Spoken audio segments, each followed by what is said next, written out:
future leader. So, ito ang sinasabi nito.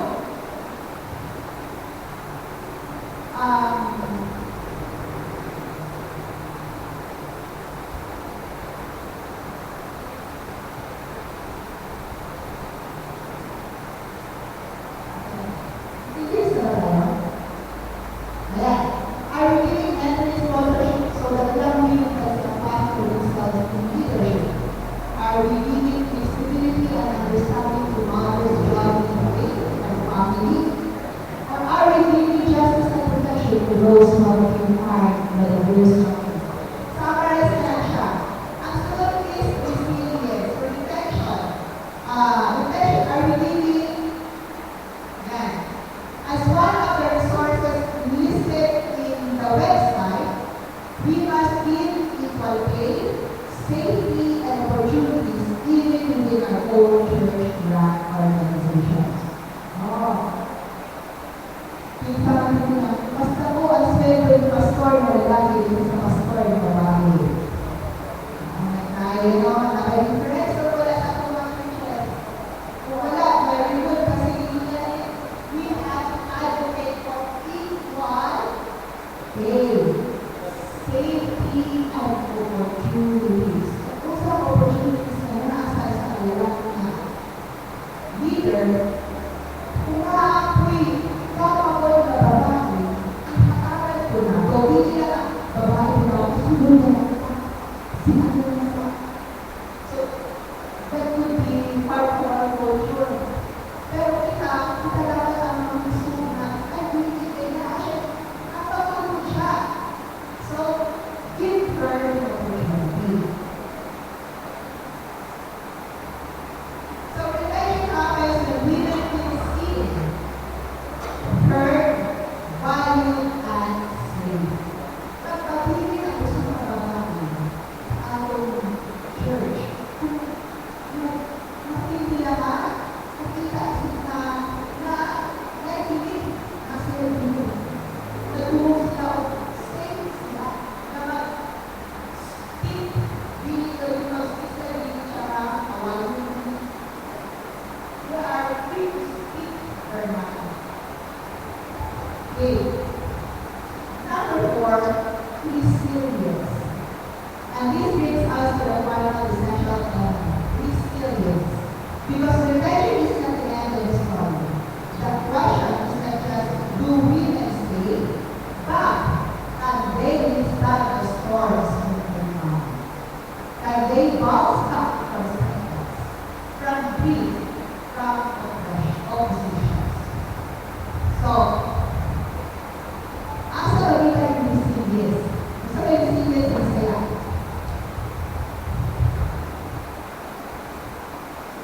Gusto ko yung resilience ng sila sa tagalog ng katangalan. Sulakot, sulakot.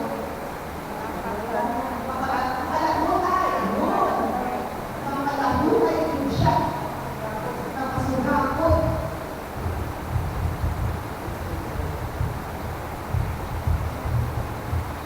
Resilience came from yes. Resilience came from relationship. If there is support among us, just right now.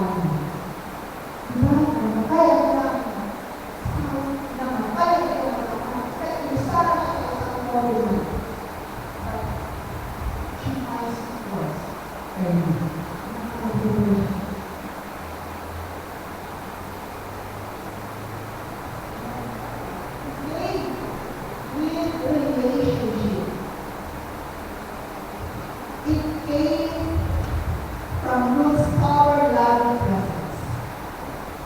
Ruth did not the gift of that being alone, and the gift created a way for countless resilience. And Naomi in return gave Ruth the gift of belonging, which gave Ruth the resilience to thrive as a foreigner in a new land. Resilience is not something we build alone. It is built in will we give each other the tools to weather storms. Emotional support, practical help, advocacy, and hope. When we give resilience within communities that can only survive but thrive. They can only survive but thrive. Generations after generations. So, when we give the kind of radical hospitality and mutual support, the body of Christ is the true richness of His life. We go farther because no one is left behind, and we are strong enough to stand forever. Now ay katapat. Based sa mga na-discuss na nauna, what is one thing our faith community could do to help women stay strong? We share in the 3 minutes, share mo sa mga katapat. Question. What is one thing our faith community could do to help women strong? Ilang mga kabayan.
Ah, nag-share-share rin mo.